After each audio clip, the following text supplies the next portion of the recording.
નમસ્કાર. ચાલો આજે એક સફર પર જઈએ, હજારો વર્ષ પાછળ. વાત કરીશું આપણા ભવ્ય વારસાની. આ એ અમૂલ્ય ભેટ છે જે આપણા પૂર્વજો તરફથી આપણને મળી છે.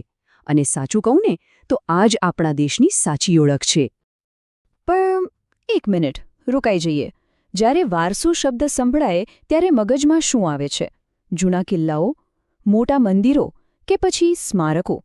શું વારસો એટલે બસ આટલું જ? કે પછી એનાથી પણ કંઈક વધારે છે, કંઈક ઊંડું, કંઈક જીવંત? તો ચાલો આ જ સવાલના મૂળ સુધી પહોંચીએ. ભારત, જે દુનિયાની સૌથી જૂની સંસ્કૃતિઓમાંની એક ગણાય છે, એના માટે વારસાનો અર્થ શું છે? અને આ કોઈ નાની સૂની વાત નથી, આ તો એક આખી દુનિયા છે, બસ એક શબ્દમાં સમાયેલી.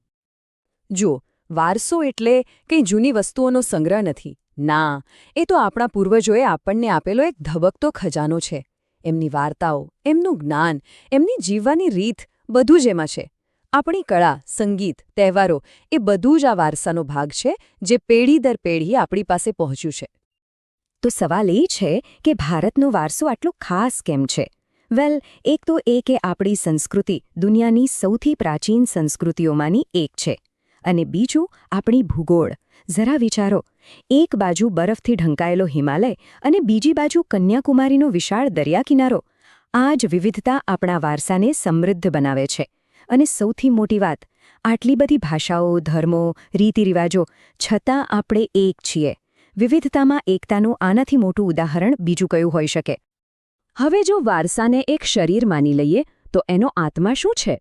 એ છે સંસ્કૃતિ. સંસ્કૃતિ જ એ શક્તિ છે જે વારસામાં પ્રાણ પૂરે છે. એના વગર તો વારસો માત્ર પથ્થરનો ઢગલો બની જાય, પણ સંસ્કૃતિ તેને એક ધબકતું હૃદય બનાવે છે. તો સંસ્કૃતિ એટલે શું?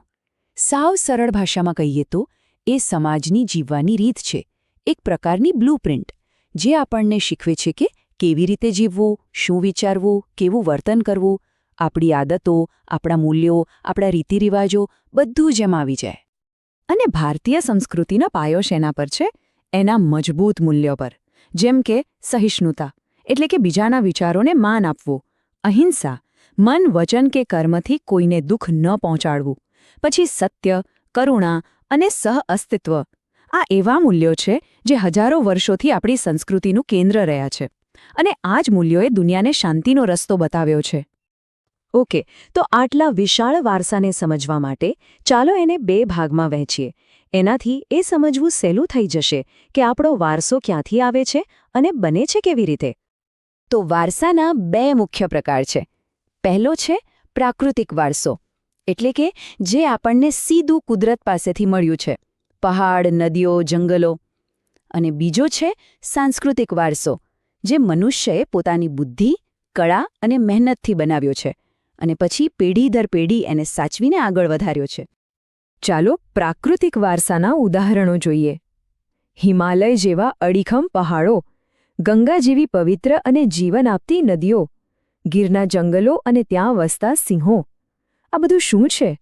આ કુદરતે આપેલી અમૂલ્ય ભેટ છે. અને એનું રક્ષણ કરવું એ આપણી ફરજ છે. અને હવે વાત કરીએ સાંસ્કૃતિક વારસાની. આમાં એ બધું જ આવી જાય જે માણસે બનાવ્યું છે. તાજમહેલ જેવી અજાયબીઓથી લઈને આપણી હજારો ભાષાઓ અને આમાં લખાયેલું સાહિત્ય, દિવાળી, હોળી જેવા રંગીન તહેવારો, શાસ્ત્રીય સંગીત, ભરતનાટ્યમ જેવા નૃત્યો, આ બધું જ આપણી માનવસર્જિત ઓળખ છે. આ પ્રાકૃતિક અને સાંસ્કૃતિક વારસાને વધુ સારી રીતે સમજવા માટે ચાલો એક ઉદાહરણ લઈએ. ભારતના એક ખૂબ જ જીવંત અને રંગીન રાજ્ય ગુજરાતનું. આખા દેશના વારસામાંથી હવે ફોકસ કરીએ એક પ્રદેશની સંસ્કૃતિ પર. ગુજરાતની સાંસ્કૃતિક ઓળખ તો ખરેખર ગજબની છે. એકદમ સમૃદ્ધ અને ઊર્જાથી ભરપૂર. અહીંના ગરબા અને દાંડિયા તો હવે આખી દુનિયામાં ફેમસ છે, બરાબર ને? પણ એટલું જ નહીં, અહીંનું પટોળું, બાંધણી અને બીજી બધી અદ્ભુત હસ્તકળાઓ એ પણ ગુજરાતની આગવી ઓળખ છે. અને હા, ગુજરાતના મેળાઓ એ તો લોક સંસ્કૃતિને આજે પણ જીવંત રાખે છે. જેમ કે તરણેતરનો મેળો, જે પરંપરા અને સંબંધોનો ઉત્સવ છે, કે પછી વૌઠાનો મેળો, જે પશુઓના વેપાર માટે જાણીતો છે. એટલે આ મેળાઓ ખાલી ફરવાની જગ્યા નથી, એ તો આપણી પરંપરા, કળા અને સામાજિક જીવનનો જીવંત ધબકાર છે. તો આટલો ભવ્ય વારસો આપણને મળ્યો છે, પણ હવે સવાલ એ છે કે આપણી જવાબદારી શું છે? શું ખાલી વારસાને જોયા કરવાનો? ના, એને સાચવવાનો પણ છે. તો ચાલો હવે જરા ભવિષ્યની વાત કરીએ અને આપણા કર્તવ્યને સમજીએ. જરા 1 મિનિટ માટે વિચારીએ, જો આ અમૂલ્ય વારસો ધીમે ધીમે ખતમ થઈ જાય તો શું થશે? આ કોઈ નાનો સૂનો સવાલ નથી. આ બહુ ગંભીર વાત છે, જેના પરિણામો આપણી આવનારી પેઢીઓ ભોગવવા પડશે. અને જવાબ એકદમ સીધો અને સ્પષ્ટ છે. જો આપણે આપણા વારસાને નહીં સાચવીએ તો આપણી આવનારી પેઢીઓ એ પોતાની સંસ્કૃતિ અને ઓળખ જ કોઈ બેસશે. એ લોકો પોતાના મૂળથી જ અલગ થઈ જશે, બિલકુલ એવા વૃક્ષની જેમ જેના મૂળ જ કપાઈ ગયા હોય. તો પછી રસ્તો શું છે? એને બચાવવા શું કરવું?